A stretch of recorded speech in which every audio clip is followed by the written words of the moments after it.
আর 1 বছর পর স্বল্পোন্নত দেশের তালিকা থেকে বের হবে বাংলাদেশ। যদিও দীর্ঘদিন ধরেই এলডিসি উত্তোলন পিছিয়ে দেওয়ার পক্ষে যুক্তি তুলে ধরে আসছে শীর্ষস্থানীয় ব্যবসায়ী সংগঠনগুলো। এখন ডাবল ডিজিট 14% 15% দিয়ে পৃথিবীর কোথাও নাই। এখানে এনার্জি ক্রাইসিস আছে, এফিসিয়েন্সি এটা ভালো পর্যায়ে না গেলে বিশ্ববাজারে যে আমার যে কম্পিটিটর আছে তাদের সাথে আমি প্রতিযোগিতায় কিন্তু টিকতে পারবো না।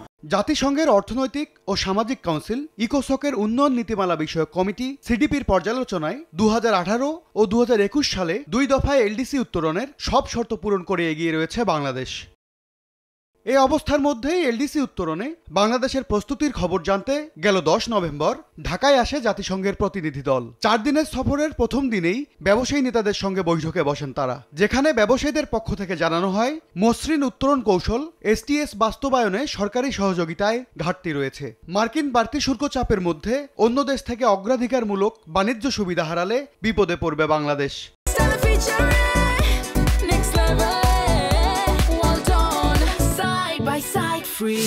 জাতিসংঘের দলটার কাছে আহ্বান জানিয়েছি যে আমাদেরকে 5-6 বছরের একটা এক্সটেনশন দেওয়া হোক, কারণ আমাদের যে স্মুথ ট্রানজিশনের জন্য আমাদের পোর্ট যেভাবে রেডি থাকা দরকার, নেক্সট স্টেজে ল্যান্ডিং করার পরে আমাদেরকে যদি জিএসপি প্লাস আমাদের ইউরোপের সবচেয়ে বড় মার্কেট সেটা যদি আমরা পাই, সেখানে আমাদের ব্যাকওয়ার্ড লিঙ্কেজ অনেক বেশি স্ট্রং করতে হবে। তো সেখানে আমাদের ইউটিলিটি লাইনই নাই, আমাদের এসি জেটগুলো একদমই রেডি না।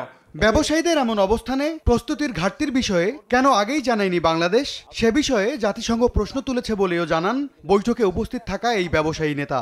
তারাও আমাদের গ্র্যাজুয়েশনের এই পর্যায়টা নিয়ে একটু আশ্চর্য যে এতগুলো সুযোগ থাকার পরও আমরা আগে কেন এই গ্র্যাজুয়েশনটা ডিফার করার ব্যাপারে অ্যাপ্লিকেশন করি নাই। তবে আগামী বছরই উত্তরণ চান অর্থনীতিবিদরা। তাদের যুক্তি, উত্তরণের ফলে উজ্জ্বল হবে বাংলাদেশের ভাবমূর্তি, যা শ্রমবাজার সম্প্রসারণ সহ তৈরি পোশাক নির্ভর রপ্তানি বাজারে বহুমুখী পণ্যের হিস্সা বাড়াতে ভূমিকা রাখবে বলে মনে করেন তারা।